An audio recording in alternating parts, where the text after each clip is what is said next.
PUC ಯುವಕನಿಗೆ ಲೈಂಗಿಕ ಕಿರುಕುಳ ಪ್ರಕರಣಕ್ಕೆ ಸಂಬಂಧಪಟ್ಟಂತೆ ಕಾನ್ಸ್ಟೇಬಲ್ ಯಮುನಾ ನಾಯಕ್ನ ಬಂಧಿಸಿದ್ದಾರೆ. ಆಟಿನಗರ ಠಾಣೆ ಕಾನ್ಸ್ಟೇಬಲ್ ಯಮುನಾ ನಾಯಕ್ ಪಿಯುಸಿ ಯುವಕನಿಗೆ ಲೈಂಗಿಕ ಕಿರುಕುಳವನ್ನ ಕೊಡ್ತಾ ಇದ್ರು. ಈ ಪ್ರಕರಣ ಸಂಬಂಧ ಯಮುನಾ ನಾಯಕ್ನನ್ನ ಬಂಧಿಸಲಾಗಿದೆ. ಫ್ರೀಡಂ ಪಾರ್ಕ್ಗೆ ಕರ್ತವ್ಯಕ್ಕೆ ನಿಯೋಜನೆ ಆಗಿದ್ರು.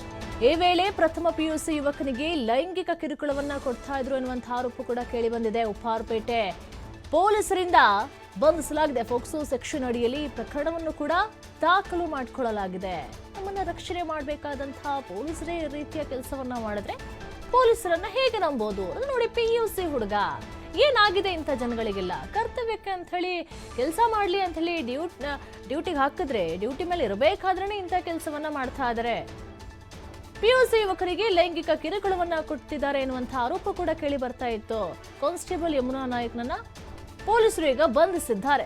ಇಂಥ ಜನಗಳು ಇರ್ತಾರೆ ಅಂತ ಹೇಳಿದ್ರೆ ಸಾಮಾನ್ಯ ಜನರನ್ನ ಕಾಯುವಂತಹ ರಕ್ಷಕರ ಈ ರೀತಿಯ ಕೆಲಸವನ್ನ ಮಾಡ್ತಾರೆ ಅಂತ ಹೇಳಿದ್ರೆ ಇನ್ನು ಎಷ್ಟರ ಮಟ್ಟಿಗೆ ಪೊಲೀಸರನ್ನ ನಾವು ನಂಬಿ ಹೋಗಬಹುದು? ಇಂಥ ಪ್ರಕರಣಗಳನ್ನ ನೋಡ್ತಾ ಇದ್ರೆ ಒಂದು ಬಾರಿ ಬೆಚ್ಚಿ ಬಿದ್ದಂಗಾಗುತ್ತೆ.